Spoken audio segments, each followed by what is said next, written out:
Nzambe. Kolo Yesu mosinangu ya nyonso. Totondi yo pona bulamu na yo. Isungi na yo etiki biso te Seigneur. Kino lelo tozo bénéficier grâce na yo. Amen. Que ofusi biso na présence na yo zwa loko papa. Oyo ezali moment oyo totalelaka yo. Yo yebi ete soki yo yete biso tokosunga te. Amen. Na mokili moto moko akokosunga moninga ne azate Seigneur. Mosungi azali moko. Yokolo Yesu Kristo. Biso na lobato ya mokili Seigneur ata toboti bana. Soki na gina tangisa mwana nga l'école. Nazo veiller sur réputation école wana. Nazo veiller sur enseignant qualité na bango. Ponoki futur ya mwana ngai ezala malamu te. Biso to sala kango Seigneur. Soki na moni même école wana eza na formation te na longoli mwana wana na luki école ya formation. Oh Seigneur, bongo école kaboni. Yo pozala ka jaloux. Na mosalo salaki na Golgotha. Osombi biso na motu ya makasi mingi. À tel point que Seigneur, otiki la biso le seul enseignant. Oyo aza capable ya kote ya biso correctement. C'est le glorieux Saint-Esprit. Amen. Kikaete aya na poko lelo. Amen. Po ate ya biso moko moko. Kolo nanga ipe naza na besoin na yo. Naza le côté ya kopesa bango soki opesi ngai te Seigneur. Amen. Osaila biso quelque chose na poko. Milimo na biso ebika. Lelo to sala un pas de plus. Amen. Nakati na kondi wana biso. Amen. To sala sous moi quelques kilomètres d'avance. Amen. Vers la perfection Seigneur. Pour accorder biso grâce na yo. Pambola réunion à poko lelo. Richement Seigneur. Pambola bana yo moko na moko akoti aba. Azonga tendenge yaki. Itema bana epela. Nanzia na lilobo ekoti ya manelo. Ba chaîne ya masumu ekatana. Ba chaîne incrédulité katana. Onzambe katana mitema na bana. À travers la parole. Merci Seigneur. Okanise liyo mokengeli na biso. Pasteur Roger Matondo. Sika zwami na mobembo. Elongo na molonga na ye. Lisungi na yo ezali ko na bango. Kino bazongela biso wana kimia. Okanise liyo basali na yo. Ezala président des diacres, président des administrateurs. Pe basali nyonso bazali awa. Bazako bunda na kati na mosalo elongo na bana yo. Bazo apeli lisungi na yo. Totieli motema belikia. Au nom du Seigneur Jésus-Christ.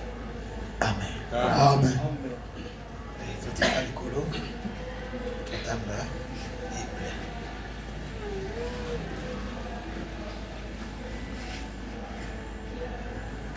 Kolo pambola bino mingi. Amen. Boye na yo awa ele kapamba te. Zamba pesa yo motema na yo. Elingi na poko lelo. Amen. Amen. Amen. Hébreux chapitre 6. Baibele mukapo ya motoba.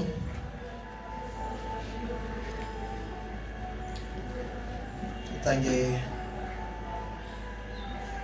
verset ya liboso ya mibaliki na misato pia mine. Tutangi nzela moke ya liboso ti na mine. C'est pourquoi laissant les éléments de la parole de Christ na yango tika binama liloba na Kristo. Donc totika moi bilei ya libandela. Oye pesa melibiso na liloba na Nzambe. Tendons à ce qui est parfait.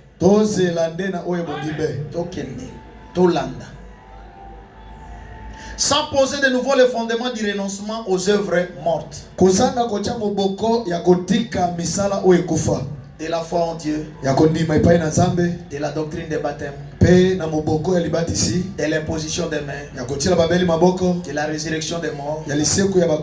Et du jugement éternel. C'est ce que nous ferons si Dieu le permet. Car il est impossible que ceux qui ont été une fois éclairés, qui ont goûté les dons célestes, qui ont eu part au Saint-Esprit, verset 5, qui ont goûté la bonne parole de Dieu et les puissances du siècle à venir, et qui sont tombés soit encore renouvelé et amené à la repentance. Puisqu'il crucifie pour leur part le Fils de Dieu et l'expose à l'ignominie.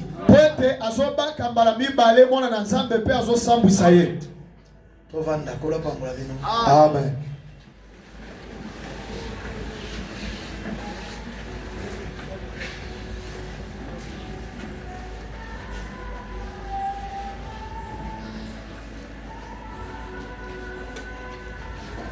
Natangi na nombre. Kutuya.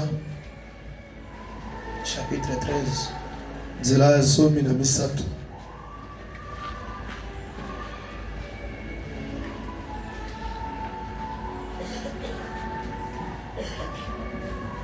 Verset 26. Nzela tukumi bale na motoba. À leur arrivée, ils se rendirent auprès de Moïse et d'Aaron et toute l'assemblée des enfants d'Israël. À Kadesh, dans les déserts des parents. Ils leur firent un rapport ainsi qu'à toute l'assemblée et ils leur montrèrent les fruits du pays. Voici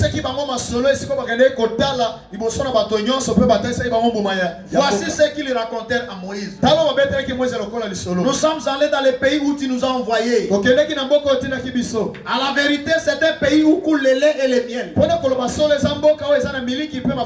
Et en voici les fruits. Mais le peuple qui habite ce pays est puissant. Les villes sont fortifiées très grandes. Nous y avons vu des fils d'Anak.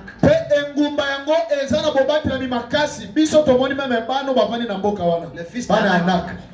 Les Amalécites habitent la contrée du Midi. Les Étiens, les Jébusiens, les Amoréens habitent la montagne. Et les Cananéens habitent près de la mer le long du Jourdain. Caleb fit taire les peuples qui murmura contre Moïse. Il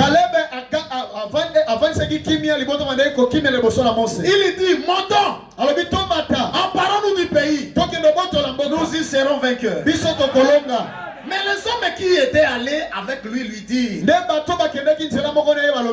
pouvons pas monter contre ce peuple, car il est plus fort que nous. Et ils décrièrent devant les enfants d'Israël les pays qu'ils avaient explorés.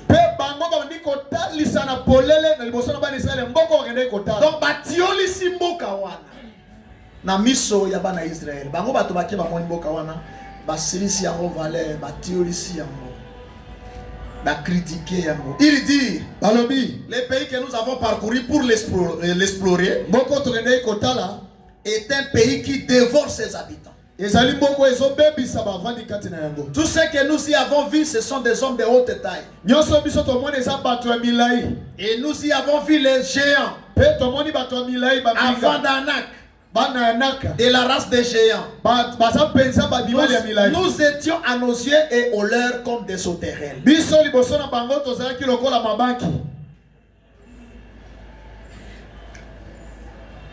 Les locaux sukato tokotana nona amwa mozindo potolobela notre position en Christ. 1 Corinthiens 10, frère, Neko, je ne veux pas que vous ignoriez que nos pères ont été sous la nuée, qu'ils ont tous passé au travers de la mer, qu'ils ont tous été baptisés en Moïse dans la nuée et dans la mer, qu'ils ont tous mangé les mêmes aliments spirituels, qu'ils ont tous bu le même breuvage spirituel, car ils buvaient à un rocher spirituel qui les suivait et ce rocher était Christ. Mais la plupart d'entre eux ne furent point agréables à Dieu, puisqu'ils périrent dans les déserts. Or, ces choses sont arrivées pour nous servir d'exemple, afin que nous n'ayons pas de mauvais désirs comme ils en ont eu. Et au verset 12, je pense. Pe na nzela ya moke ya zomi Il na est mibale. écrit ainsi donc que celui qui croit être debout prenne garde de tomber. Na yango motoyo amoni ete atelemi amibatela ete akwea te. Apikapende po akwea te. Pona nini baninga babimaka bakoma te. Baliaki mana basepelaki na bilei bamonaki nguya na Nzambe bapambolamaki na mobembo kasi bakomaki na suka ya mobembo te. Tolobaki tina ya malakisi oyo eza tolongola makambo ya groupe. Amen. Basailaka Nzambe na groupe te. Amen. Moto na moto asaila Nzambe na révélation Nzambe azopesa ye. Amen. Poto zandenge moko te. Tolobaki makambo ya bana Israël ezaki kosalema ensemble. Bazo 400 mer rouge mokolo moko babimi mokolo moko bakotika moko même jour tout le monde. Mais biso eza bongo te. Ndenge Nzambe azobenga moto na mokolo na ye. Amen. Nzambe azokolisa moto na ndenge na ye. Nzambe azokomisa moto na mokolo na ye. Amen. Yango ezalaka mawa na mondimi amekolaka moninga. Omekola moninga te. Ko regretter peut-être pour y avancer. Bien posé. Soki oza mwana Nzambe, nzelo Nzambe alekisaka bana ye akolekisa pe yo. Amen. Voilà. Avancez. Soki ya ke liboso, elakisi te ke yo tika libela. Yo pe koma kotambola. Nzambe kosalela yo. Amen. Kolula moninga te. Amen. Amen. Kolula moninga te. Kolula ezaka nde makambo ya nzoto. Eza makambo ya molimo te. Amen. Oui. Wakitana nazoloba makambo oyo nazosa la différence entre église locale na véritable église. Amen. Ndenge tovandi boye oyo eza destination na biso te. Destination na biso eza perfection. Amen. Amen. Et bazwaka perfection na kati église locale te. Bazwaka perfection na kati ya corps de Christ. Amen. Na kati église locale boye ndenge bovandi bandabo bandi kilte ndenge boye mbiti na boye ande ya boye. Ndenge bovandi wana siko bozo kokisa tina obotiki bandako. Ezako osu eloko moko lelo na pokwa oyo oyo ko belemisa yo na Nzambe. Oyo ko poussa yo vers ta destination. Amen. Dans paragraphe 47, Tukumine na sambo. la brochure il prend soin de nous. Yezo bokengi na biso. Nous avons un remède. Tozana kisi moko. Le remède est le calvaire est ce remède là. Pe kisi yango ezalinde ekulusu. Dites amen à ça. Christ est le remède. Kristo nde kisi. Il est l'unique remède. Azaka kisi moko. Il est l'unique fondement. Azaka moboko moko. Il est l'unique chemin. Azalika kanzela moko. Il y a des choses Ezana makambo que vous pouvez obtenir de Christ oko iko sepai na Kristo. et que vous ne pouvez obtenir nulle part ailleurs. Oyo okozo oyo pa moto mosusu te to Il y a des choses. Ezana makambo. Si Christ ne te donne pas, Saki Kristo pesi yo pe. personne ne te donnera. Tomoko te ko pesa yo yango. Et oui, tu t'amènes à ça. Lobamba ne pona yango. Tu n'auras ça nulle part. Okozo mone sika moko te. Sauf Longola Christ seul. paka pa na Kristo ye moko. Christ est le chemin. Kristo azali nzela. Non pas un chemin, Azali nzela kaka mais te. le chemin. Yende nzela. C'est-à-dire, ça dit, mon frère Manzela, il est le. Azali yende nzela. C'est le chemin. Azali nzela. L'église, Losambo c'est bien. eza malamu. Nous aimons l'église. Tozolinga losambo. Mais l'église n'est pas le chemin. Mais losambo eza nzela te. Jésus est le chemin. Nzela nde Yesu. Dites amen à ça. Loba mali pona Vous yango. ne pouvez pas vous décharger de vos soucis sur l'église. Okoki kolongola mikumba mitema pasi no likona losambo te. Non. Te. Ne déposez pas vos soucis à l'église. Kotika mikumba no na losambo te. L'église n'a pas de salut. Losambo eza na lobiko te. L'église peut seulement vous diriger vers Jésus. Losambo ekokamba okaka epai na Yesu. Lui qui est l'unique salut. Yende moto azaka lobiko moko. jours, les gens vont aimer l'église plus que la parole.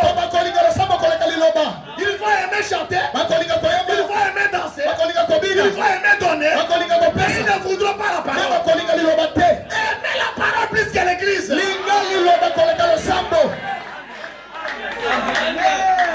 D'ailleurs, c'est ce qui nous crée des problèmes. Quand nous sommes là en train de nous cramponner église et église, ça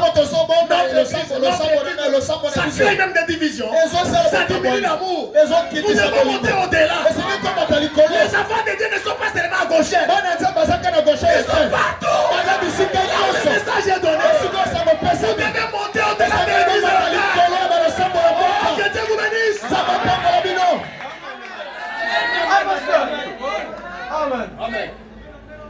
Amen.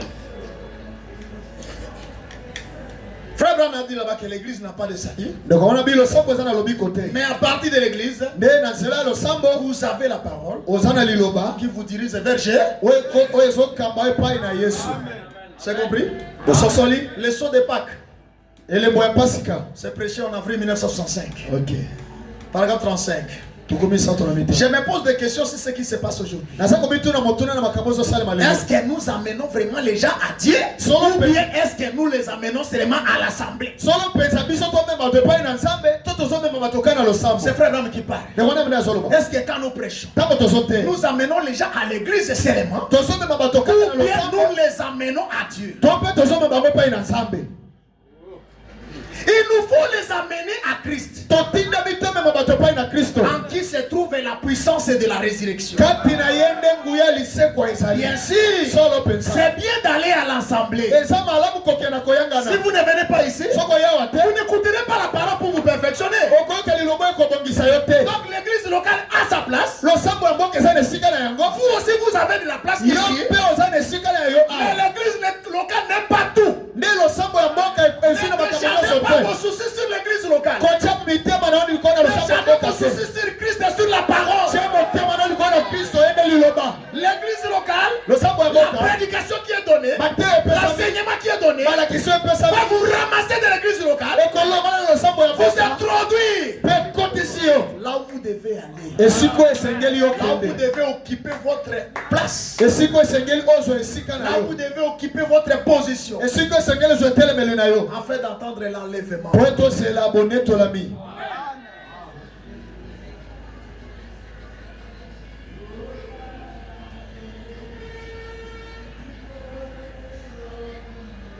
Bien sûr, c'est bien d'aller à l'assemblée. Si nous n'allons que jusque-là, ça ne suffit pas. Quand vous venez à l'assemblée, c'est bien. Mais continuez. Dès l'assemblée, continuez jusqu'à Christ. C'est bien compris? C'est pourquoi quand tu viens à l'église, les moments les plus solennels, c'est celui-ci. Tu ne peux pas blaguer. Parce que Dieu peut t'aider maintenant. Frère Branham dit que Dieu donne le Saint-Esprit n'importe où, n'importe quand. À condition que vous soyez disposés. Il y a ceux qui ont reçu le Saint-Esprit dans leur maison parce qu'ils étaient disposés à leur maison. Il y a ceux qui reçoivent le Saint-Esprit pendant que la parole tombe. Donc pendant ce moment, vous devez saisir ce que le prédicateur donne. C'est le moment le plus important du culte. Ça vous amène à vous tenir en position dans le corps de Christ. Que Dieu vous bénisse. Que Dieu me vienne en aide. Je vais vraiment lire un peu la parole. David le vaillant guerrier.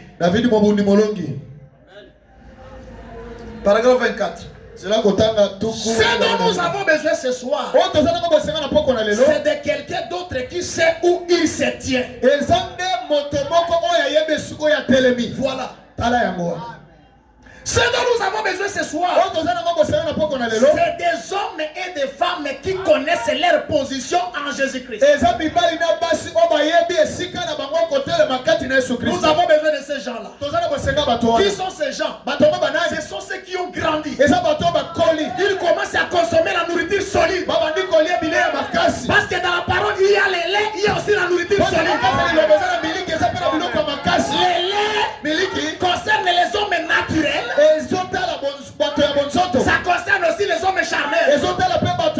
Mais la nourriture spirituelle, la nourriture solide, concerne les hommes solides. Dans la Bible, il y a 3 sortes de gens. Dans le message, le Branham a expliqué ça d'une autre façon.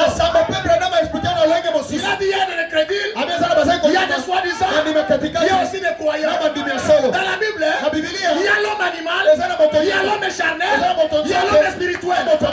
L'homme animal, c'est l'incrédule. Il est parmi nous. Il ne comprend rien. Il ne comprendra rien. Même si vous prêchez, il ne comprendra rien. Il ne sera jamais transformé. La parole de Dieu, c'est un mystère pour lui. Voilà Jésus. Le Seigneur est connu. Tant qu'on va dire que avancer, il faut temps pour la paix.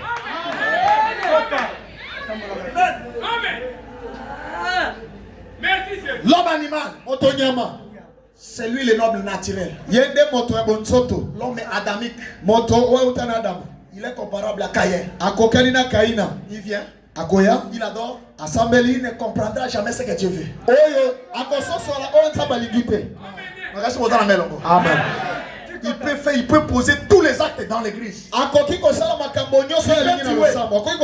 Il peut haïr, il peut injurier, il peut détruire. Il y a jamais fou. Oui. Et nous avons l'homme charnel. L'homme charnel c'est qui? Il a crié, mais il n'est pas enfermé. Il aime seulement les petites choses. Il aime les éléments de la parole. Comme nous venions de lire dans Hébreux chapitre 6, laissons les éléments de la parole. Et on a cité ça. Croyez en Jésus. Ce sont les rudiments. Bongola motema. Batsama na komo na Yesu. Oyeba ke ogose kwa. Il faut que ya oza ko bela batiela o maboko. Oza lika mo babondela pona yo.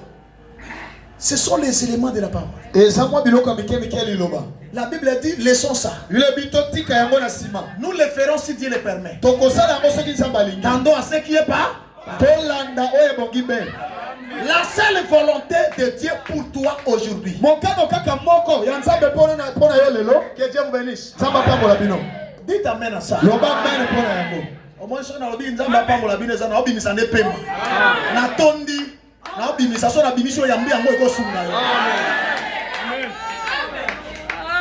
la seule volonté de Dieu pour toi. La seule volonté de Dieu pour toi. C'est que Dieu veut que tu aies et que tu sois. C'est seulement la perfection. Bien posé. Amen. C'est seulement la perfection. C'est la seule volonté de Dieu. Vous savez, l'Ancien Testament, Dieu voulait seulement la perfection. Mais les sangs des boucs et des agneaux ne pouvaient pas amener les gens à la perfection. Même quand vous dites Jésus est mort pour me sauver, Jésus est mort pour me pardonner, tout cela c'est la perfection. Dieu voyait qu'à partir du sang des animaux, la perfection de Jésus est venu mourir pour donner son sang parfait à travers lequel toi tu seras pas parfait. Donc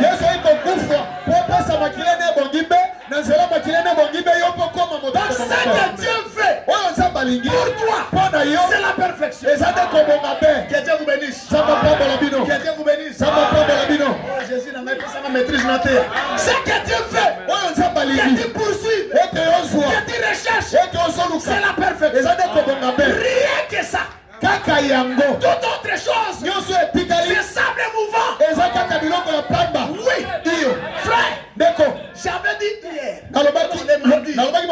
qu'aujourd'hui, nous devons sortir de la confusion. On est beaucoup embrouillé par nos faux frères là. Avec les dons, les ministères, les bénédictions.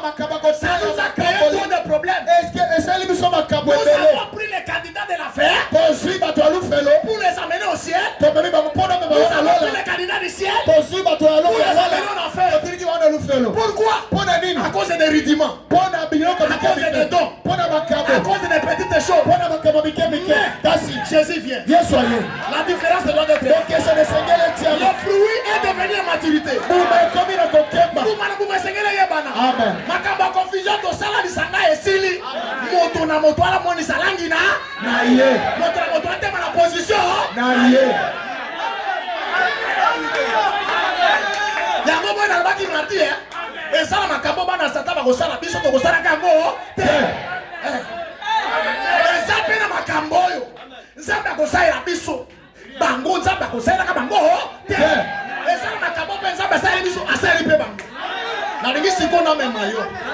Ndenge olinga kama makambo nzamba sala ka biso na bango nde buba kayo. Omona ke nzamba lingi yo po nzamba sala ko makambo sala ka bana satan. Gloire à Dieu.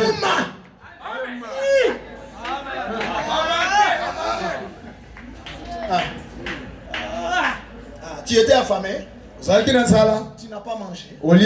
Et miraculeusement, Dieu t'est nourri. Oh, Dieu m'aime. Il m'a aimé. Oui, en quelque sorte. C'est l'amour. Un sorcier aussi. Un candidat de la fête.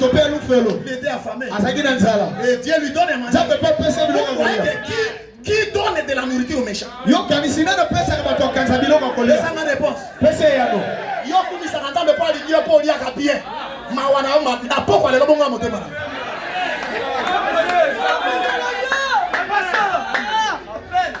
Donc on exemple na biso ayebi ko buba bato donc asala bango bongo ba tango so akuti o tambe na zamba ba bolinga mais li fait le zo c'est là.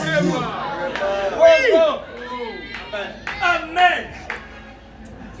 Okumi sanzambe po apesi souffle de vie. Mais le souffle de vie, Dieu donne à tout le monde. Après ça, moi, Amen. Hein? Oui. La bonne santé. Mais il donne cela à tout le monde. Après ça, moi, les dons. Il les donne à tout le monde. L'argent. Il donne à tout le monde. La Bible dit Nzambe no ki sakambula na yepo na matiti mabena. Yango biso ba na Nzambe, papa na Nzambe, to na kisapendenge papa na biso azali. Moto ya zala molimo na Nzambe, alingaka moto nyonso. Na na yebi to za sorcier, na kova na o bien. Amen. Na koringo bien. Okingane na loba. Po tata na kaya ponaka te. Allez sakabando. Allez bondi makote.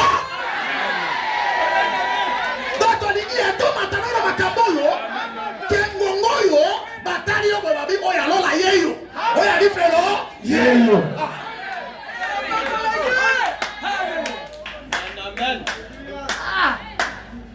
Amen. Bano nini?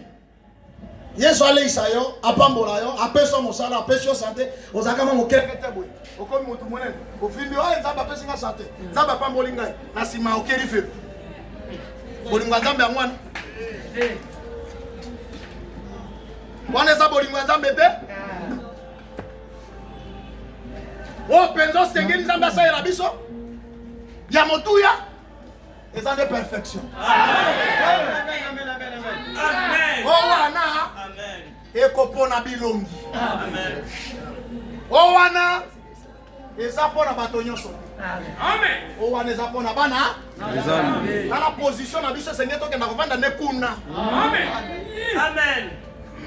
Soki pour la perfection te kosambela te. Amen. Amen. Bana tata to ba amen. Soki pour la perfection te kosambela te. Donc soki olingi lo ba kenzamba lingi yo. Ezali tango monike okomi esiko nzambe alingaki yo okoma na bonzambe. Amen.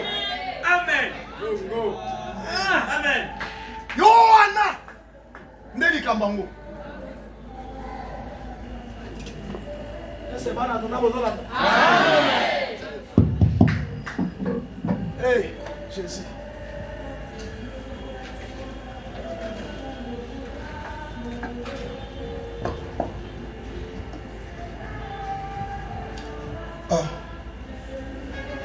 Yesu yemo kwa tunaka motuna moko. Alors bimbano nini? Moto akosua. A gagné mokimo bimba. Personne nini? Abungisa molimo na ye. Vraiment. Yesu nde mutatuna motuna. Comment? Nous avons besoin des hommes et des femmes qui connaissent leur position en Jésus-Christ. Même si Goliath vient se vanter, nous avons toujours des Goliaths parmi nous. Et nous avons aussi des David qui reconnaissent leur position. Ce dont nous avons besoin ce soir, ce sont des femmes et des hommes qui connaissent leur position.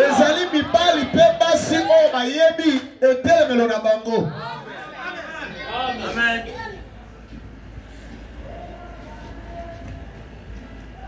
Oh Jésus. Écoutez un peu.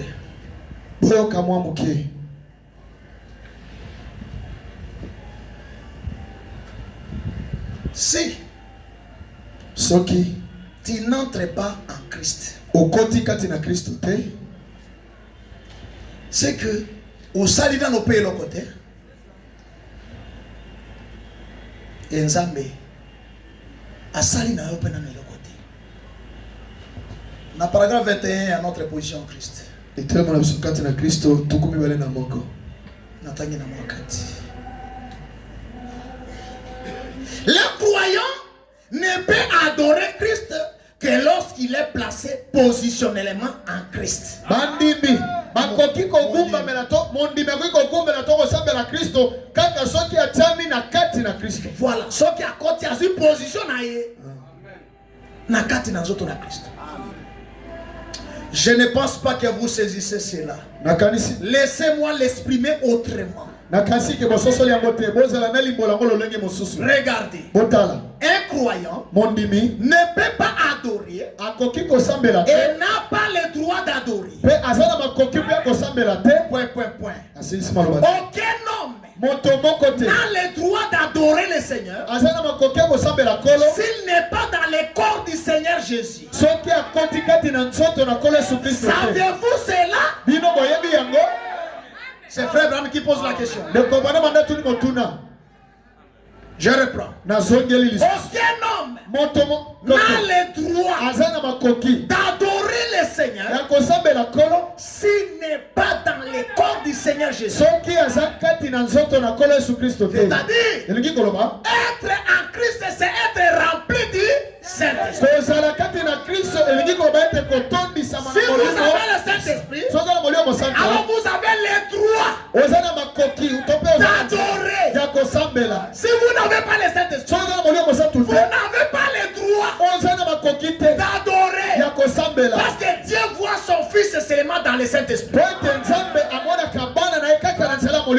Abraham donne une comparaison de l'Ancien Testament. Il a dit, je vais vous poser la question. J'avais dit ça à Délivrance Tabernacle. Nous avons voté à Pasteur Jean-Marc qui a passé en Kossou. Pasteur Jean-Marc qui a dit Amen. Pourquoi David avait choisi de construire le temple pour Dieu? À mon avis qui est à Vandi, Nandako ya kitoko, mais arche. Sanduku ezo yenga yenga. Atonga ndako. Po atia bo sanduku ezaki ko représenter force ya Israël.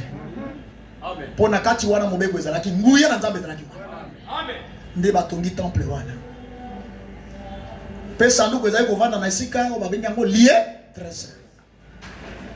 Po temple ezaki na bité misata. Par vie extérieure. Lié saint, na lié.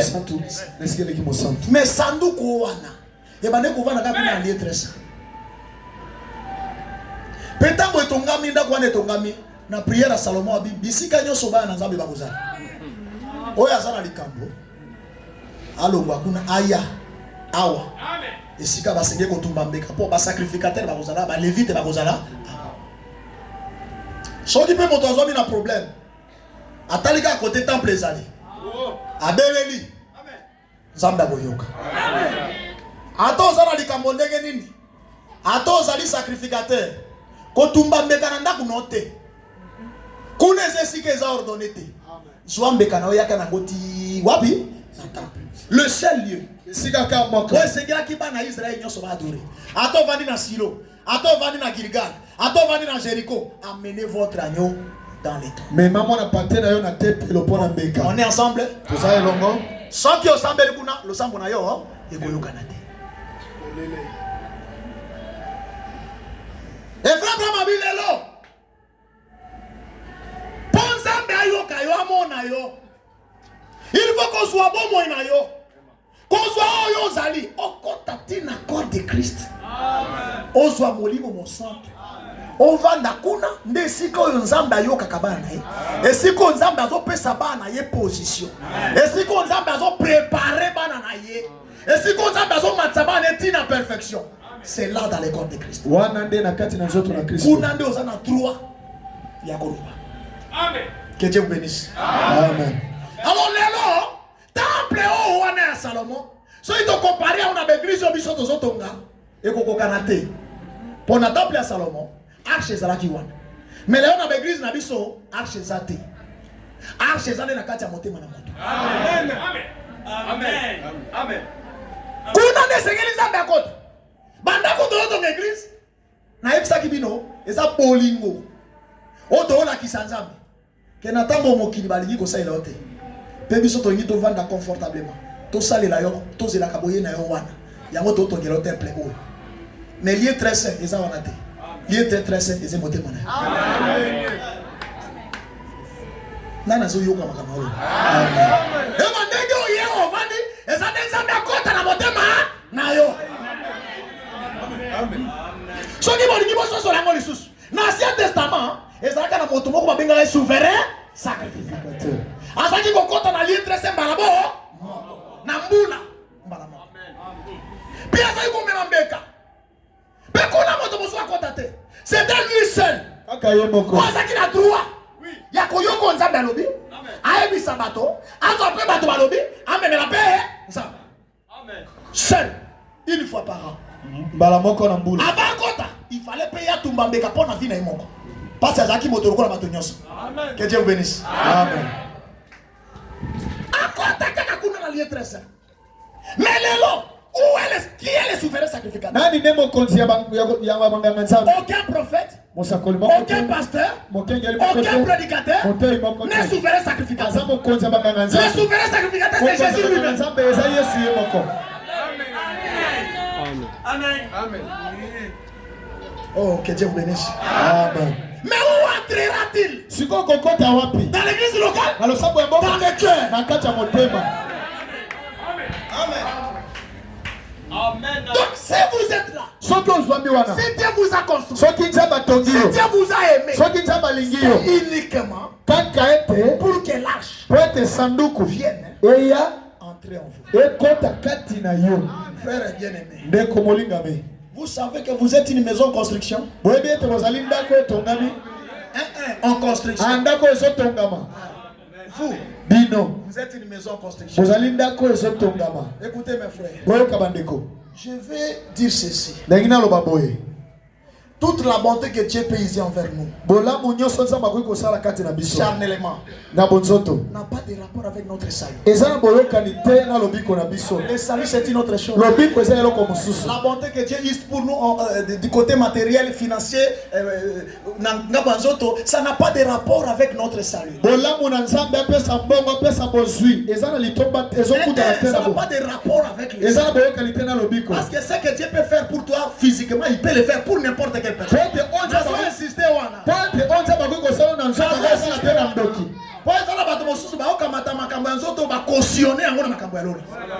Vous comprenez? Nzambe nazanga kibala opesinga libala na lingi ona koboya wote moko libala kokufa koboya nzambe. Amen. Nzambe nazanga kimbongo vraiment za bolingo na ngai. En tout cas na banka makisiko yo ndenge olinga opesinga mbongo na lingi yo wana bolingo ya intérêt. Bolingo ya intérêt za faux bolingo. Bolingo ya intérêt sangisa ka bato ba ko ma unité te. OK, amen, amen abino. Amen. Ça va dire ton intérêt pour comment intérêt. Parce que yo ko l'intérêt na yo yé pas ko ya yi. Donc on a intérêt ko be ba ko panzana. On dit ba côté. Donc on a parti politique ba côté un intérêt de. Intérêt. Ouais. Et ça va être. Ndenge à côté na parti pour yo ka ise ka yi pas servir non. Ayi aba na on a mon intérêt na yi. So ka mon intérêt na yi ban e bon gite alongo attrader parti pour susu. L'intérêt peut rassembler les gens mais ne les unira jamais. Et vous pensez ça va tomber comme ça va même mon côté. Aujourd'hui je vous dis. N'aimez pas dire avec intérêt. J'ai chanté un cantique comme ça. Vous allez l'écouter. Si ne vous a pas aimé avec intérêt.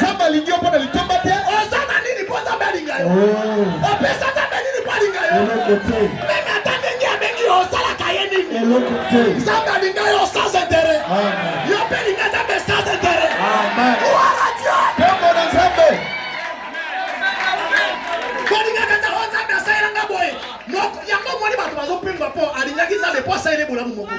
L'amour avec intérêt, faux amour. Notre amour avec Dieu n'a pas de signification. Ça vient d'une source inconnue. C'est un amour spirituel. C'est un amour difficile à expliquer. Celui qui aime avec intérêt, quand l'intérêt ne marche pas, il abandonne. Mais celui qui aime ça,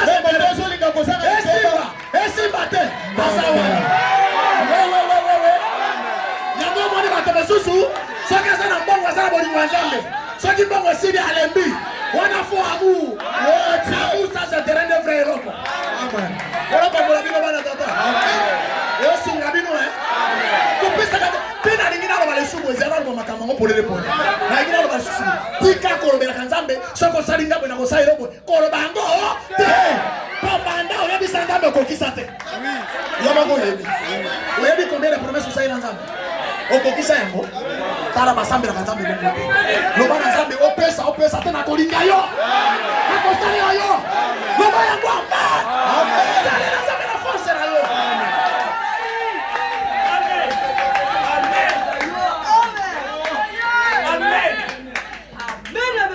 amen. Que Dieu vous bénisse richement. Amen. Ne cautionnez pas la bénédiction matérielle avec le salut.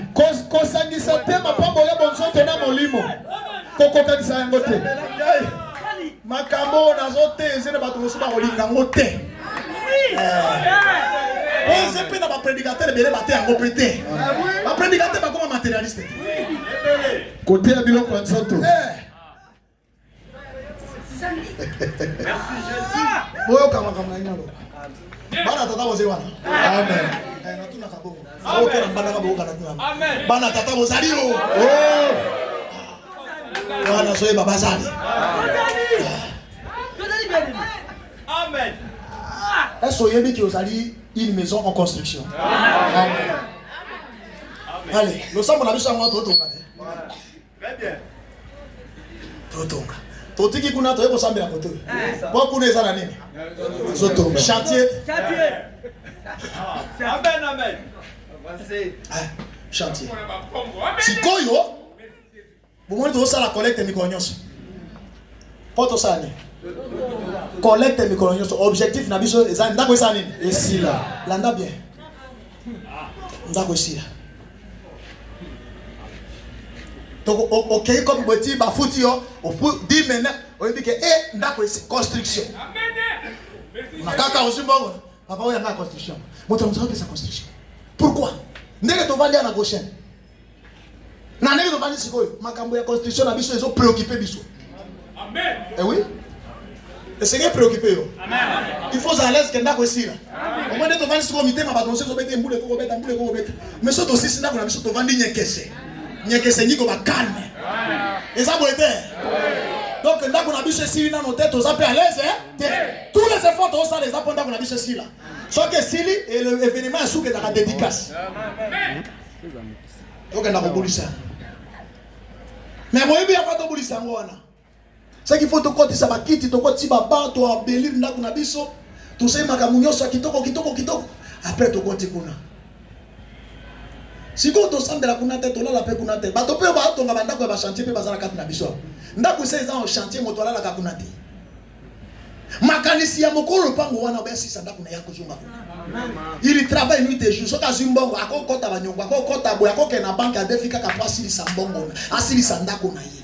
Et ndako ya chantier eza ndako ya désordre. Amen. Soko tambo ilo yenge okonyata sete. Pe kuno ko kaka makelele. Chantier ezalaka kimia te. Nzambe na ngai. Et puis ndako so ezana chantier ba ekipaka yango te. Amen. Bacha biloko na kati te. Ba ko travailler pa.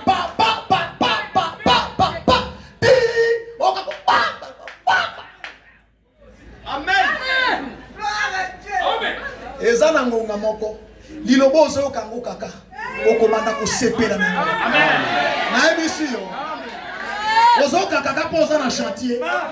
Mokolo penza ba ko dédicacer yo. Na ebisi ka message ozo ina oyo.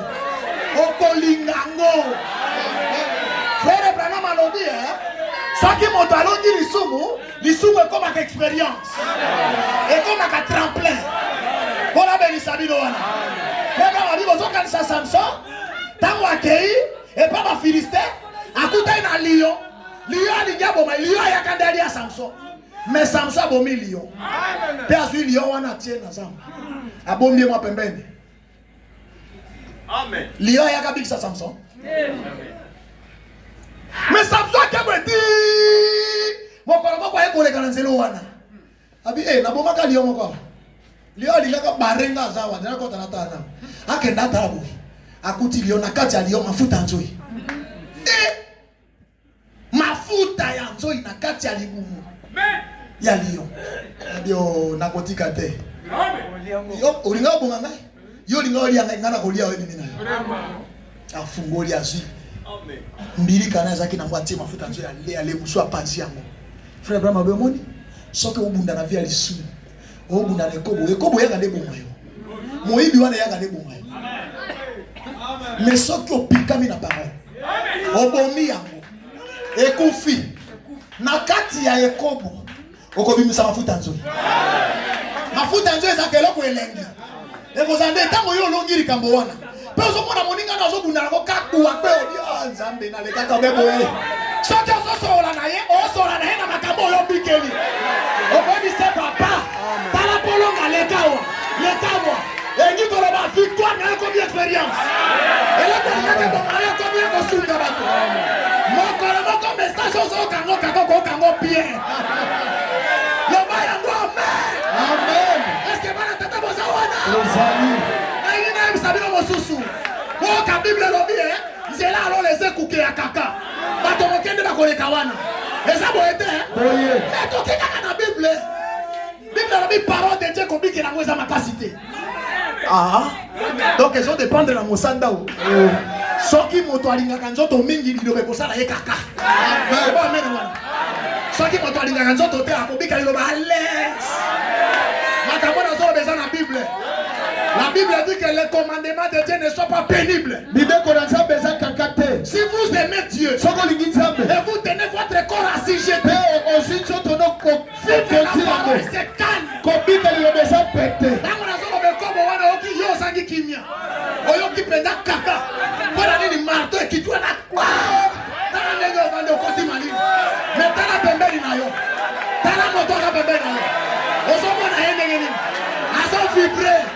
Il a l'expérience. Alléluia. Amen. Le Seigneur est comme Bunda.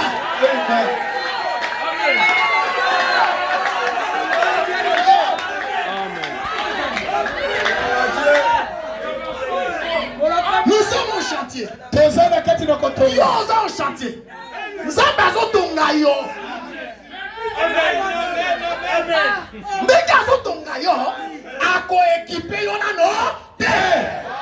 Gloire à Jésus. Merci Seigneur. Nzambe akoko soit diva. Yo ata yo moto tonganda kuna yo. Esili na note ba mire tiamite ba karo etiamite. Oko soit diva ya cher. Jamais. Obeba. Ok donc ta na chantier. Eko bongote o. Nzambe na ngai sunga bato basoso makambo. Makambo ozo wena wana ozo li ngone na moto. Vandanye. Tinda kwesila. Ozo wele la nini?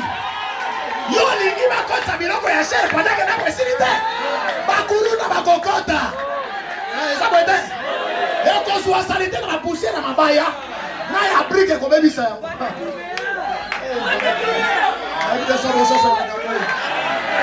Et va ndenge bozawa lelo na pokwa oyo nzamba apesi ngai marteau apesi ngai échelle apesi ngai niveau apesi ngai ba brique nazobakisa. Amen. Amen. Soki ngana sisi mosusu pe ando ya azobakisa na objectif kaka bo na kwesa ni resi soki esili fois ça la dédicace aya ko bulisa yango elingi ko ba aya ko inaugurer. Quand on dédicace la maison, on ne reste pas à l'extérieur. On entre dans la maison. On occupe la maison. Les propriétaires entrent à côté. Il reste là. Il contrôle sa maison. Ce qui a montré que dans les toboki, dans les colmatés, Bambangai, zéro. Yemoko. Aïe, que dans les toboki. Akobeka kama motobi longo nango babambi. Eza bongo? Soki ndako koti salite, ndako kolbate ke kombola ngai. Ye moko. Ata bo ndako salite akomboli. Makambo tozo dukeze de bonzambe koto na yo. Lobango amen. Amen. Bonzambe kota na mona nzambe. Makambo yo so bunda pa bonzambe koti na note. Mokolo bonzambe kokota. Okosenga te. Okosenete. Amen.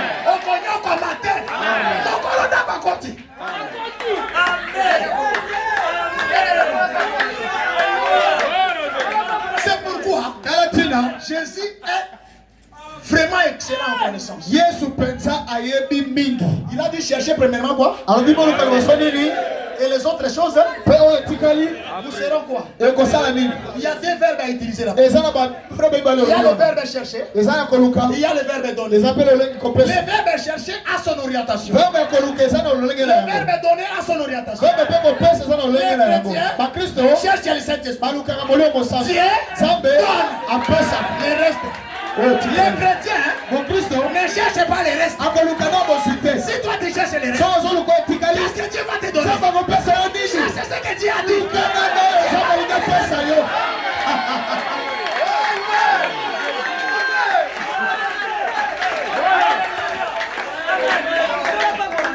Comment? Bato réveil. Baso bondela nzambe pambola biso. Bangereza pambola biso. Bakatoliko pambola biso. Bamizirima pambola biso. Biso boto bondeka pambola biso. Biloko ya papa na biso soki bango balede ça normal. Papa ça na famille na biso te. Bakolela lelango. Mais biloko papa na kolela te. Na kovanda kane papa zo ba age na ngai. Amen. Ayebi ke mokona ko so héritage. Abondi magabe. Amen. Nalingi utalelo. Dibonde ine za na moko. Lokola na makapa pamba wana. Loba zambe komisa na perfection. Zambe koti sanga na koti Kristo. Zambe kota na motema.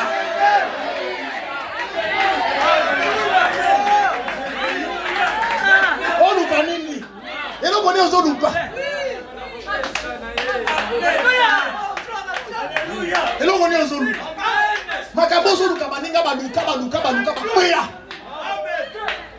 Yoko supporter même mbongo te na position za wana. Okokango te. Mbongo mukeza ba opeso okokango. Na tout non na position za mon frère. So ta ba peso 10 millions. Yoko bika. Na 10 millions pa matala makambo sana ngo. Osana ngo. Merci Jésus. Ola pambola yo. Vous venez. Amen. Pambola bien aimé. Merci. Osana ngo. Oh Jésus. Amen. Biso to yaka na message de enlèvement. Motika to ba makambo yo. Bon, eza na l'église to mona ka ke ko pengwa te me pengwe. Ça peut pas permettre de nana lo mwelamba likolo.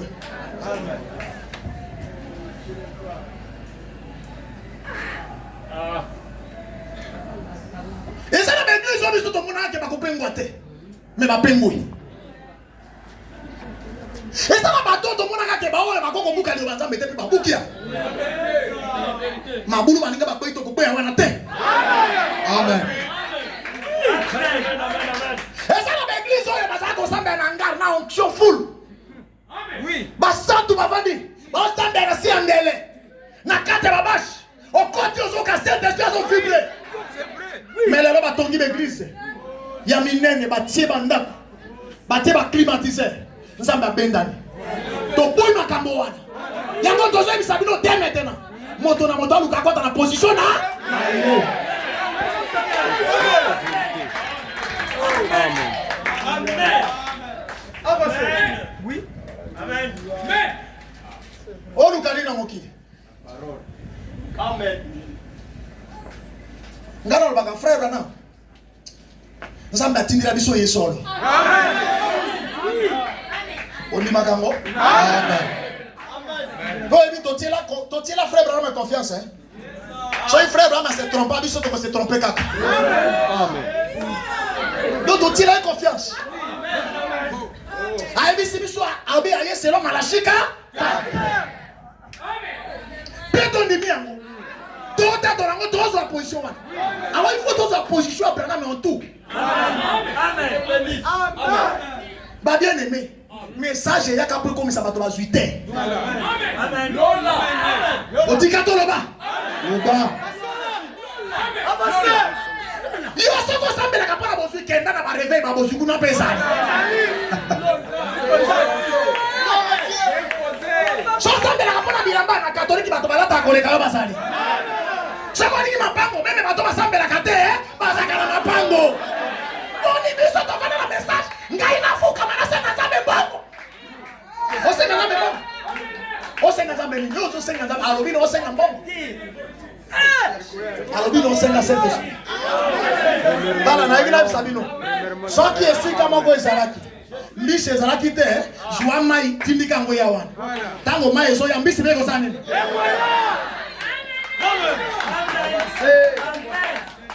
Amen. Qu'on a pas bien aimé.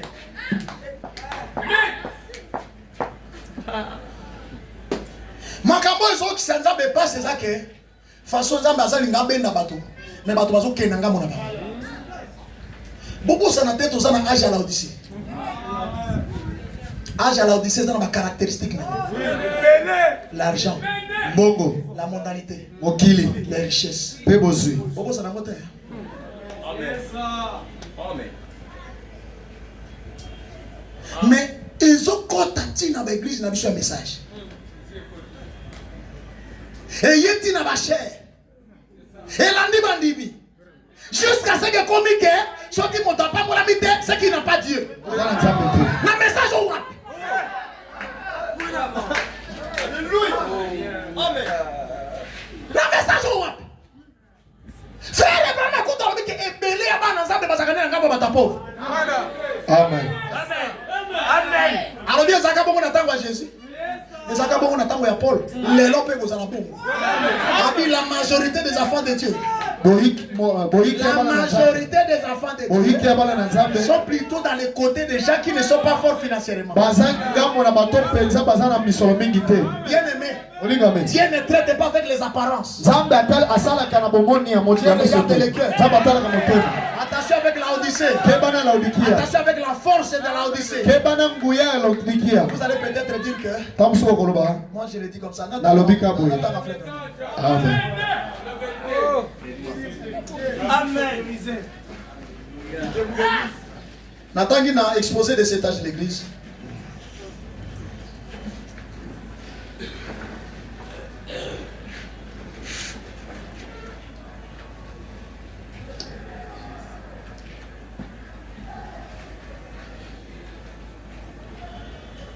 Nathan qui a 214. J'aimerais vous donner maintenant un avertissement. Vous acceptez cela? Il est dit au sujet des derniers jours. Vous croyez qu'on est au dernier jour? Il est dit que l'amour du plus grand nombre se refroidirait.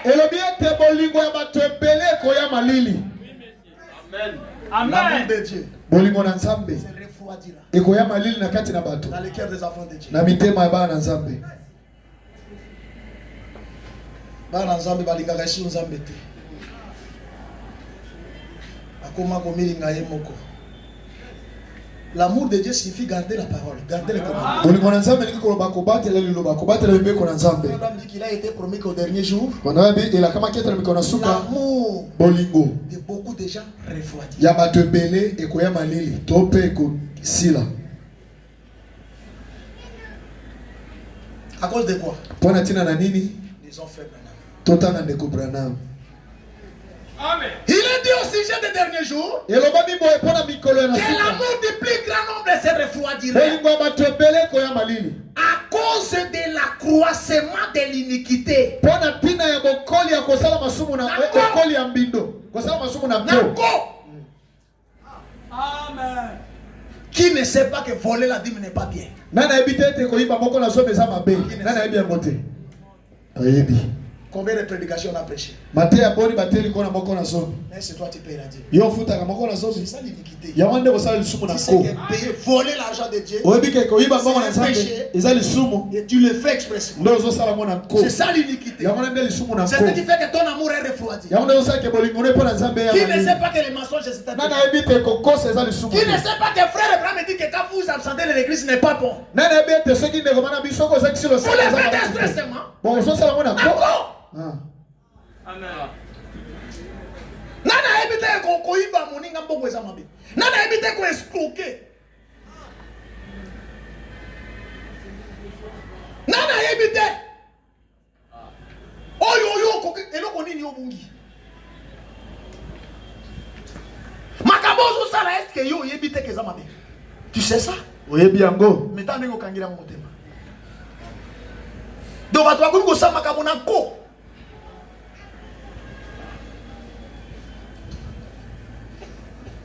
Olati elamba oyebi ke elamba ona lati eza mabe ozolata kaka ozolata ngo pourquoi po baninga balati yo ozolata ngo pe na nko au moins nzambe ayo kapasi me baninga basepela nzambe ndati olama me baninga babenga yo omoni olati siko quand même bien te boni côté nzambe azo regretter yo baninga na baninga na bozosepela.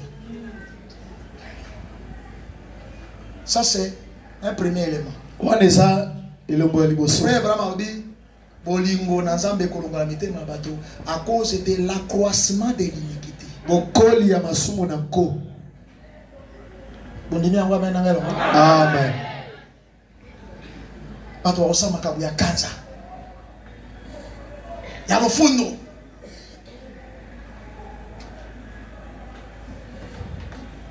Deux. Ya mibale.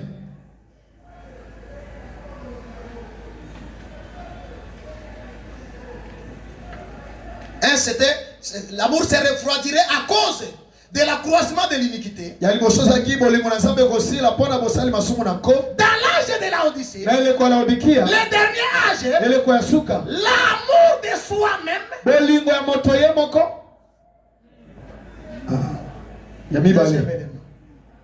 Moto akomilinga makasi. et l'amour des choses matérielles Pe akolinga biloko ya bonzoto. prendront la place du véritable amour de Dieu. Bolingo ya biloko na nzoto ekozwa esika ya bolingo na nzambe. Accroissement de l'iniquité, Kokola masumu na ko. l'amour de soi-même Bolingo ya yo moko. et l'amour des biens matériels. Pe bolingo ya bozwi. Frère Abraham me dit qu'au dernier jour, ça va remplacer le véritable amour de Dieu. Bolingo na ndeko mbi bolingo wana ekolongola ekotia bolingo na nzambe mopanzi. Opengola likomio ke za lokuta.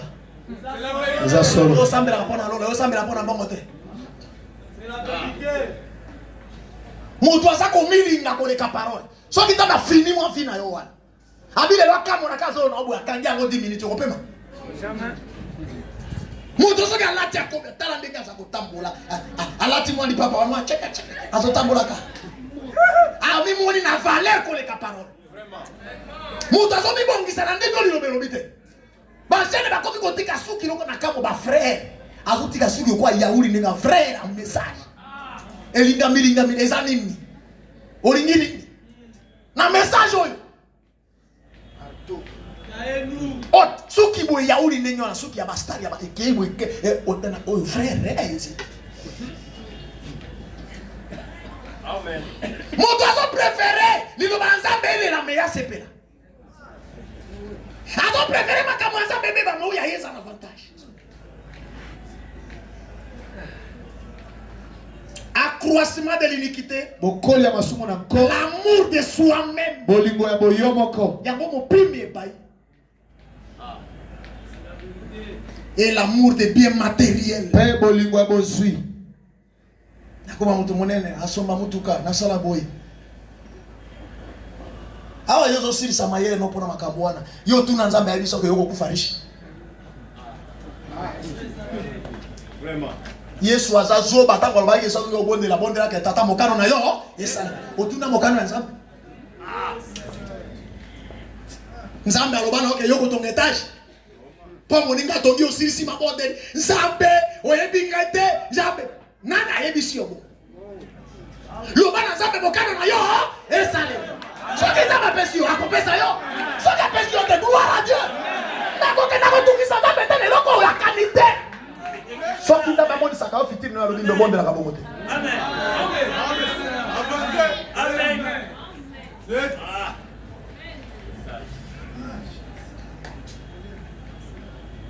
C'est pas la tata bozawa non? Amen.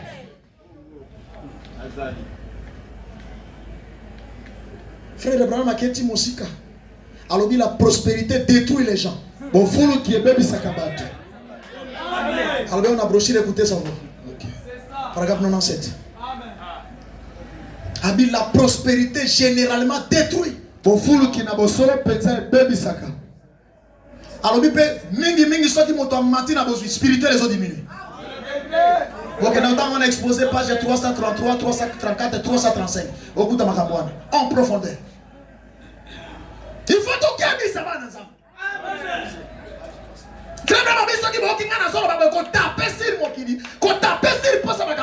Cela ne veut pas dire que je suis contre les riches. Non. Dieu a des enfants parmi les riches. Mais la richesse ce n'est pas tout. L'argent c'est un piège. Alors bien on exposé. L'amour de l'argent, c'est la racine de tous les maux. La Bible ne dit pas l'argent. L'argent n'est pas la racine. Mais l'amour.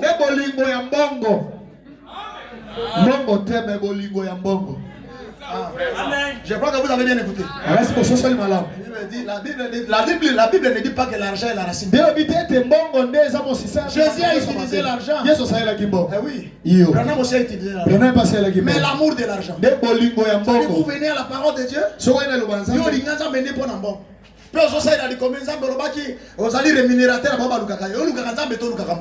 Quand il y a, j'ai dit comme ça, dis-moi aujourd'hui. La Bible dit qu'il est le rémunérateur de ceux qui cherchent l'argent, de ceux qui cherchent le monde. Il est le rémunérateur de ceux qui le cherchent. Lui qui, le Saint-Esprit. Lui qui, la perfection. Écriture n'a pas de non, ne faites pas ça.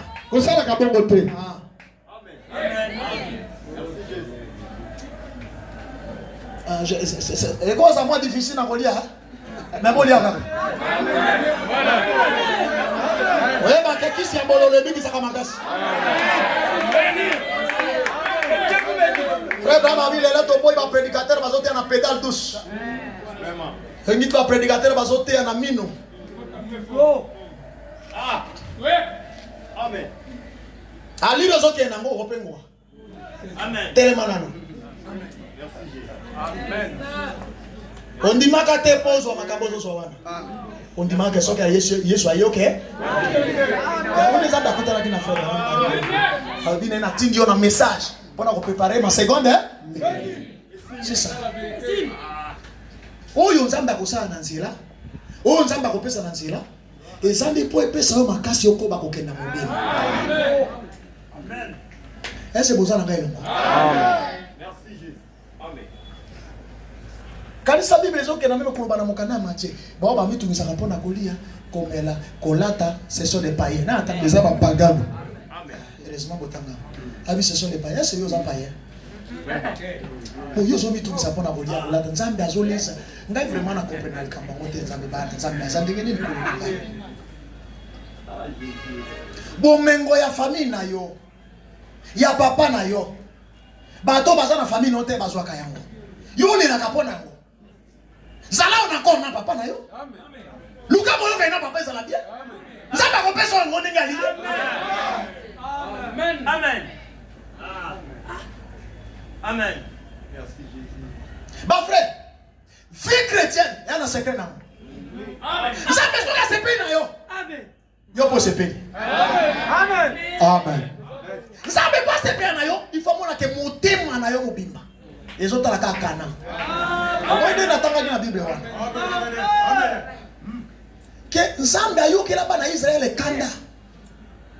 Ndeke na bimisi bango nanzia na zopesa bango na batamboli kutu na place moko ya kaka ya pasi oyo lisobe mai ezate na yebisi mosai na ngai beta libanga pe mai ebimi mai wana nde Christ libanga wana nde Christ pe tango bango bazolanda baotambola libanga ezolanda bango ngai nasali miracle pona bana Israël oyo mokili mobima nasala yango te na pesi bango mane Bilei oyo utilola.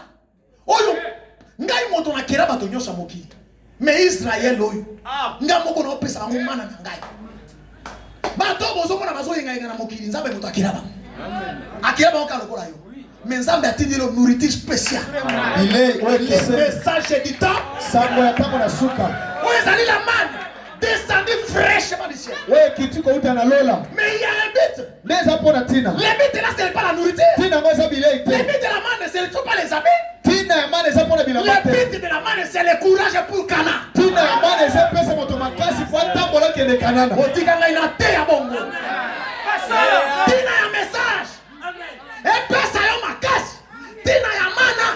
Po bazaki na basi na bana bazoko ka tambola te. Moto soki alei malamu te makolo ndele maka. Amen. Amen. Nzale banda ka. Makolo.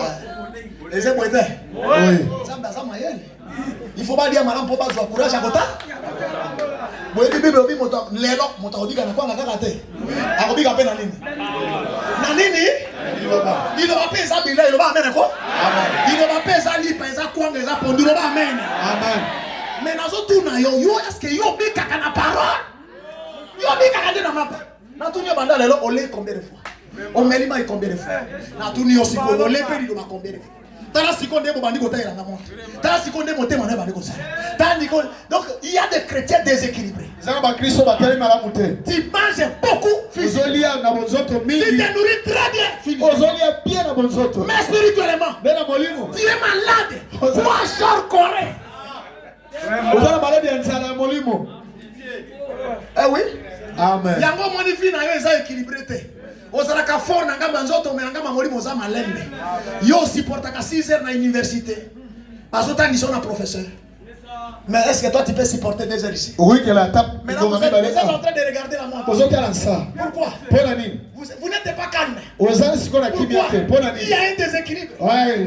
Ozanga tele me. Quand la voiture est déséquilibrée, Tango motu kezana botel malamu te. cette voiture ne peut pas bien filer. Mote kone mutu kone utama malamu te. Est-ce que c'est vrai? Eza solo. Ceux qui ont voyagé dans l'eau, Pona somo bemo na mai. une baleinière déséquilibrée, Balingego tengama. ça ne file pas bien. Eko tapo malamu te. Et vous savez, Pebo yebi. si la baleinière est déséquilibrée, Soki balingego ça va tengama. tomber seulement du côté où il est penché. Eko zinda kaka ngambo yango etengami. Il y a des chrétiens déséquilibrés. Ezala ba Kristo batengama lelo. Ils sont forts physiquement. Asa makasi na nzoto. Côté ya nzoto ilenda.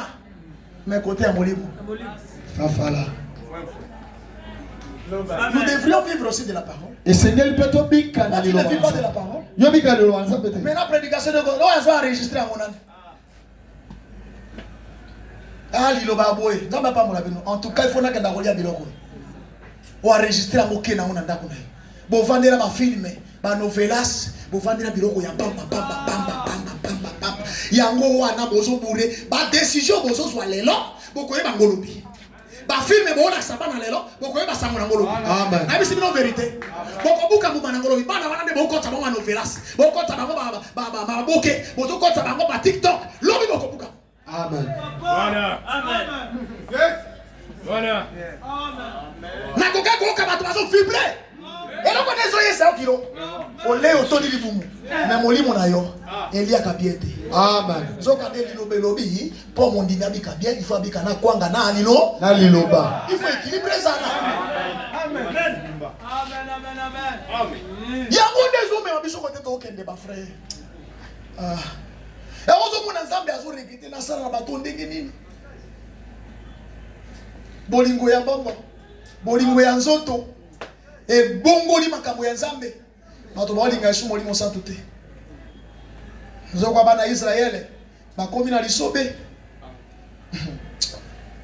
Ngai na kake yango makambo nzambe asalaka. Bato bazoko ka kotosa iloba te. Ya longola ta okshia guérison te. Kasi yango ndi amuru ya kabato te. Quand les gens sont guéris, quand vous voyez la puissance dans l'église, Jésus est avec nous. Il était avec les enfants d'Israël. Mais déjà il les a maudits pour rester là-bas au désert. Il ne les avait pas abandonnés. La colonne de feu était là. Chaque jour. Amen. Vous dites que Dieu est avec vous parce que vous voyez l'onction dans l'église. C'est ça qui avance. C'est ça.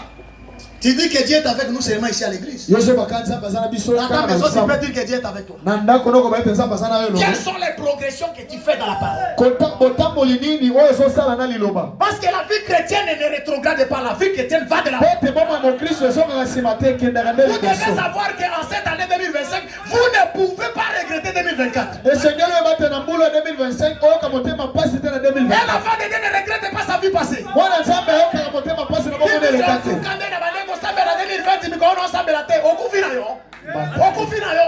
Et Seigneur, chaque année, on s'en l'escalier. On s'en monte l'escalier. Nous, en 2025, on s'en a relation. Sinon, on s'en met pour 2024. Pour qu'on dise, mais où t'as gagné nini?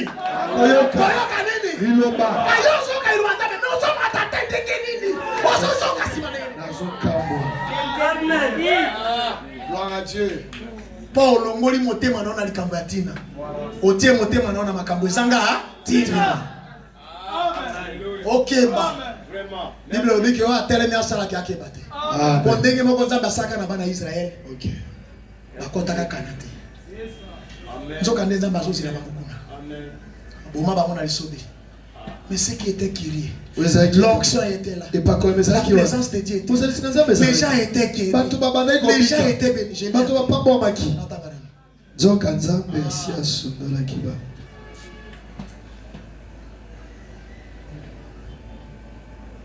Paragraphe 32, c'est tourné vers le nord.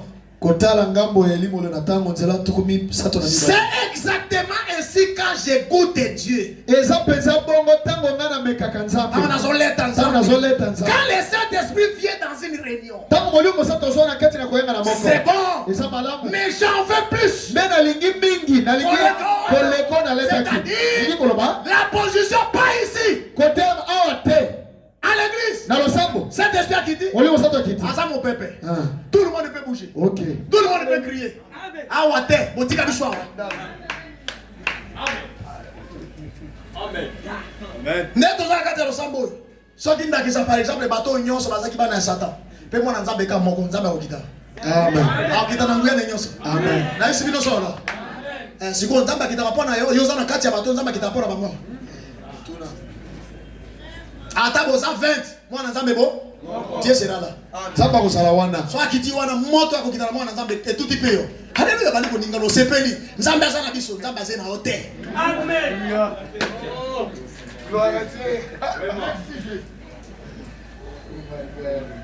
La vérité. Amen. J'en veux plus. Il y en a plus. Parce qu'il a promis que chaque bénédiction qui découle de la rédemption est pour nous. Oui, monsieur. Les enfants d'Israël sont restés 40 ans sur la montagne. Nous sommes restés 40 ans dans nos dénominations. Faisant des histoires. Avez-vous déjà pensé à ce que les enfants d'Israël faisaient là-bas? Dieu était certainement avec eux. Oui. Amen. Vous dites, Il est avec nous. Ils ont fait 40 ans là. Ils ont élevé des enfants. Dieu les a fait prospérer là. À Kades Barnea. Pas à Cana, dans les déserts. Il les a fait prospérer. Ils ont eu des bonnes récoltes. Ils ont fait beaucoup de bonnes choses. Dieu les a bénis là. Il les a guéris de les maladies. Il n'y avait pas une seule personne faible parmi eux dans les déserts. Mais il les a délaissés demeurer là-bas. Jusqu'à ce que ces groupes de vieux batailleurs soient morts. C'est ce qu'il a fait aujourd'hui. Nous nous sommes établis dans nos assemblées. On s'est joué dans une église. On s'est joué à ceci. On s'est joué à cela. On s'est joué à ceci. Vous voyez, on s'est établi. On a élevé des enfants. On a acheté des Cadillacs. On a prospéré dans les affaires. Et tout le reste. Mais est-ce qu'on est en train de continuer vers Canaan? C'est là où Dieu veut qu'il te voie. Enlève tout de ta tête. Laisse seulement le Saint-Esprit.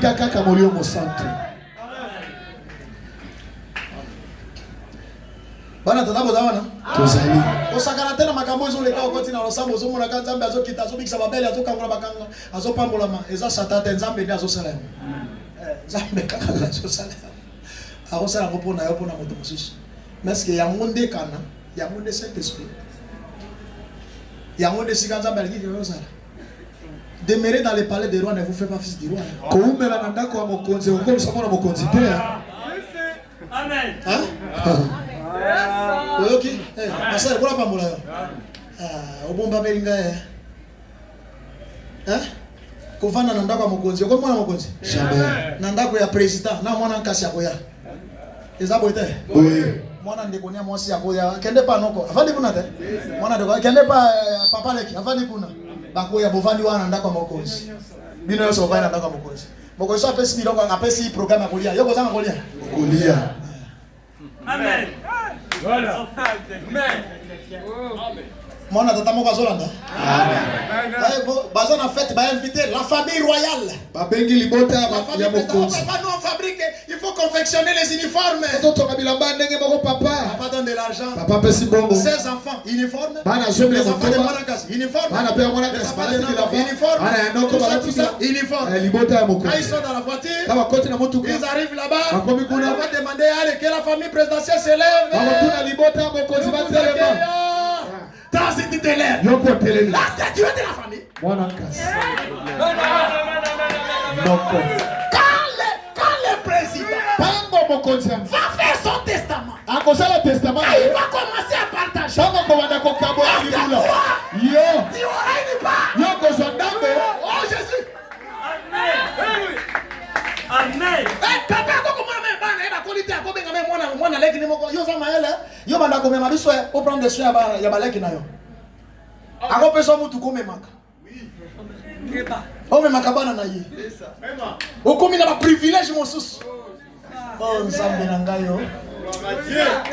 Aussi la privilège est belé pour voir dans le mokonzi. Mais est-ce que tu es son fils? Est-ce que vous avez un quand le père mettra sa tête comme ça. Il dit oh, quelques minutes je vais partir. Il va appeler ses enfants. Toi, qu'est-ce que tu auras? Tu te contentes de l'onction dans l'église. Ce n'est pas un problème. Tu es dans le palais du roi. Ce n'est pas un problème. L'onction est là. C'est que nous mangeons, toi aussi tu vas manger.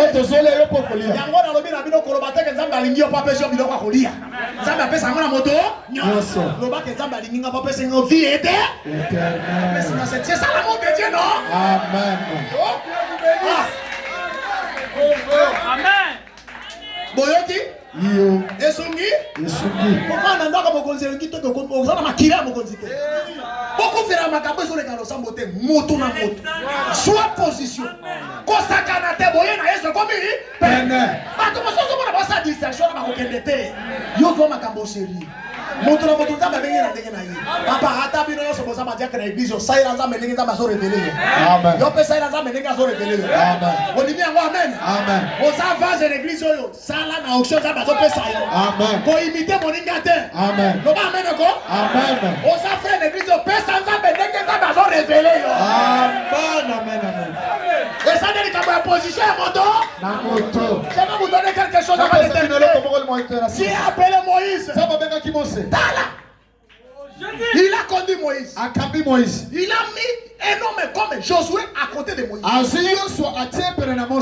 quand Dieu a marché avec Moïse, Moïse servait Dieu. Josué servait Moïse.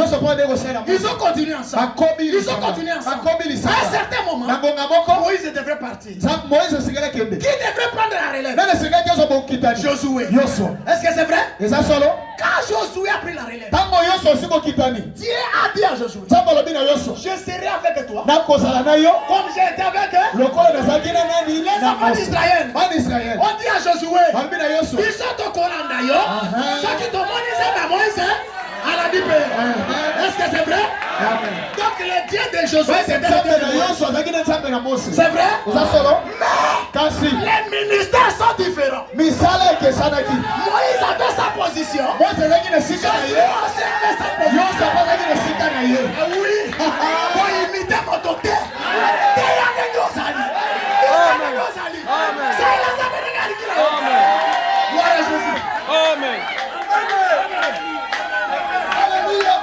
Moïse a rencontré l'eau. La mer est rouge. Dans son ministère, dans sa position, Dieu lui a dit, toi Moïse, tu vas traverser la mer. Mais avec quoi? Un bâton. Moïse a mis le bâton. Le Dieu de Moïse est devenu le Dieu de Josué. Josué n'a pas utilisé le bâton. Non. Il avait sa façon de faire. Il avait sa position. Et c'est pour ça qu'on a. Josué aussi a rencontré l'eau. Les Jourdains. Josué. Tu vas traverser. Le Dieu de Moïse est en train. Josué n'est pas allé chercher le bâton. Dieu est venu. Il a rencontré Josué. Il a dit Josué. Moïse avait sa position. Tu as bien ta position. C'est le Dieu comme je te parle. C'est le Dieu de Moïse qui est comme tu veux. Moi Josué, prends l'arche. Passe l'arche devant. Que les Lévites soient là. Ils portent l'arche sur l'épaule gauche. Là ils vont descendre. Ils vont mettre les pieds dans l'eau. Maya Kosanini. Voyez, Lucas a contre la montée marayo. Je suis la montée marayo. On dit que la Zambé a eu. Amen. Amen. Pour le matin, les hommes ont dit sur le matin,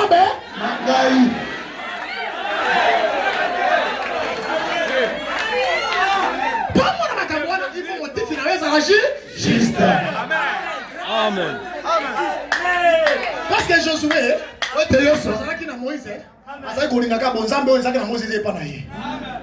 Amen. bolinga bonzambe bolinga makambo susu te. Linga bonzambe.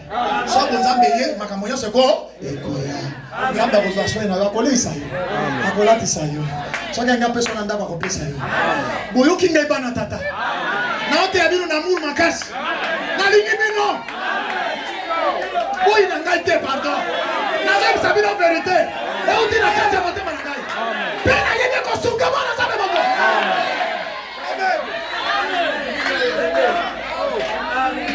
Soko lingi nzambe arroger akoma yo akokoma. Amen. Kolula kabila mbate. Kolula makambo te. Lula nzambe. Oya arroger. Akoma nzambe na yo. Mako? Amen.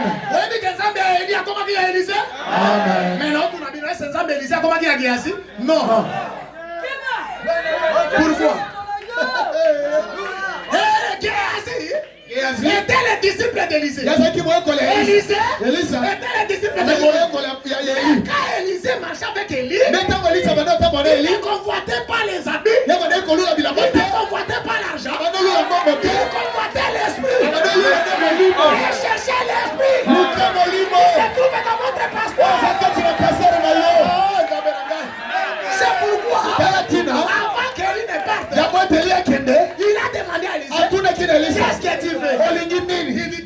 Molimo na yo ndenge na lingi parmi bale ya. Est-ce qu'elle soit dit encore? Azoki yango iyo. Élie est parti. Élie akei. L'esprit d'Élie est descendu chez Élisée. Molimo na Elisa, molimo ekite pa Elisa. Élisée aussi a pris un diacre. Elisa pa suko Un suki. diacre, un diacre ya bien. Amen. Lukande molimo ya nzambe. Pour luka raison mosusu te. Pas au confanda ou au besoin bénédicieuse en rejeté. Ah oui? Oui. Pose la bénédicieuse en aïe. Il faut la ta molimo nzambe. Amen. Na bien mon son non. Na bien mon son. Okozana lokolo zana ye. Oza ministre lokolo zana ye. Oza phase diacre motonyo so office moko lokolo zana ye. Zoko zana na motif mabe. Zoko zana motif mabe na ngina ye bisayo. Que asi azala ki pe disciple.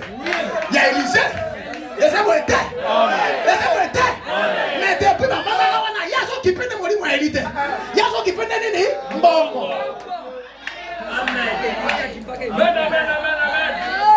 Mokolo moko moto moko komo na ye na man.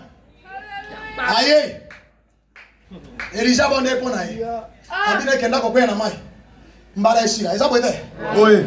Mabaisa nini? Esili. Aye na mbongo apesa. Élysée. Elisa bite. Ngai doya nzambe basaka kona. Amen. Amen. Qui est assis. Le prédicateur. L'onction ya boy. Tu vois? Amoni. Tango. Namana kei. Géasi ale. Elle a dit papa. Akakuta na zela papa. Mokonzi atindi ngai. Ke. Ope sa yemo. Abi bongo boya ki habite atindi ngai. Soki pasteur alobi le kambote ko sala ya mbote. Amen. Soko sala ya mona révélation na loba na pousa mina sala boy. Ko loba te ke pasteur alobi. Oyo ko loba ke pasteur alobi fo loba ngo sala. Amen. Amen. Amen. Yesungi? Makasi. Boki nga mabe hein. Imposé. Ako sana kombo ya pasteur na ye. Moto ala pe mo assez abiki maba lepre longwe abi azui abi te pesa ta mandam aibo nzo kande molimo ba bien aimé molimo na nzambe nde eloko akoloka na ebisi yo bo nzambe ta ezate fina expliquer bino makambo nzambe asali na ngali moso ngana na mbongo te nde bomona ngawa mais nzambe azwa charge na ngai na lata kana bato na lia kana bato na ndako na ngaba malade ya makasi ya kati moi si nanga za na problème ya santé mais nzambe a garder ye vivante amen tirelo nzambe nga ata na lali nzala lelo lobi na kolia amen pe ngande ko na bino mabolongo na ngai e fuka maka jamais na nzambe pambola nga na lobaka ngote na baka nzambe message ko ma vie na lingi relation na yo e koma esika yo lingi komi sanga esika lingi te bana na bakoma potango ko yana ke soki kosenga ke nakufa mobola na ndimi nakufa mobola melona nasanga te soki yo bongisanga ese bozoyoka soki yo bongisanga ke ngai na kozwa te nazala bongo tina kende lo mpe nzambe asepela na ngai nayebisi bino témoignage mwa boyoka mabondeli mabe bible obi bozobondela bozozwa biyeno te mpo boyobondela mabe apesi ye mbango aye ntango aye akuti Elise abi na ye osali bopwanye molimo na nga azalaki wana lokola yo olingi mbongo moto wana apesi yo mbongo azalaki na maboya ye. Amen. La question c'est ceci. Motuna eza boye. Ndenge nini epai ya molongoli ya maba moto azobika na ye akufa na maba. Moto akoka akufa na maba eza Elise te. Elise afandi pembeni ya moto abikisaka lepre te. Yo ofandi pembeni ya moto aza na onction. Ofandi pembeni ya Elise. Ofandi pembeni ya Roger. Oyo bonzambe ezali. Mais yo zo te pourquoi? Pona nini ezokote na yote? Il y a quelque chose. Vérifie ton compte. Ezane loko moko tala boyo kene nona nzambe. Est-ce que motif ya na yo? Eza penza juste. Pour ce que motif eza juste, nzamba ko pesa o eza comme. Pona nini yo zo kufa na lepre? Pendant que moto azo lokola lepre azawana. Elise okufi na lepre pa ya docteur ya lepre. Géasi.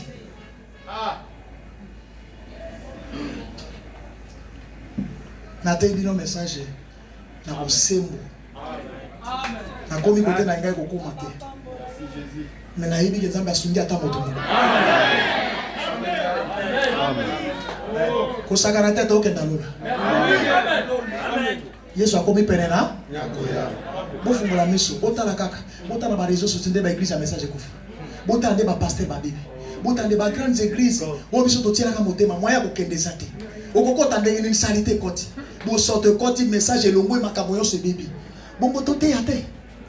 Tote ya makambo te. Nzambe azanga ba témoin te, on va crier contre ça. Okoganga kotema ya Nzambe, soki Nzambe alinga pesa yo akopesa yo. Yo ko tungisa yete tungisa ende pona molimo mo santo. Makambo etika na kopesa yo. Natili pe bino na goigoy te. Likambo eza ya conscience ya motema na yo. Ata ozosala me motema na yo eza na lola. Ata ozala bureau na yo. Oyebi ke bureau yo ezande mo place moko temporaire. Nzambe nazawa me lona ndeza na ngai awa. Motema na yo eza na bureau wana te loba amen. Motema na yo eza na sando te loba amen. Motema na yo eza nde na bateme du Saint-Esprit. Okomono Nzambe awasala. Okoyoka elengi moko bokotela yo. Pe okoka kimia moko bokomona makambo okili esili tina. Esili vraiment tina. Oko sentir que bandi bazoyo ko bana message pourquoi? Nakati. Asengi na bino. Soki okokanisa. On invité bandeko. Dimanche. Soki kola komisi soki ayete. Tokutana. Zo ata moto moko. Mibale. Oyaka. Kolo Yesu. Nzambe ya Pasteur Roger Matondo. Apambola bino. Amen.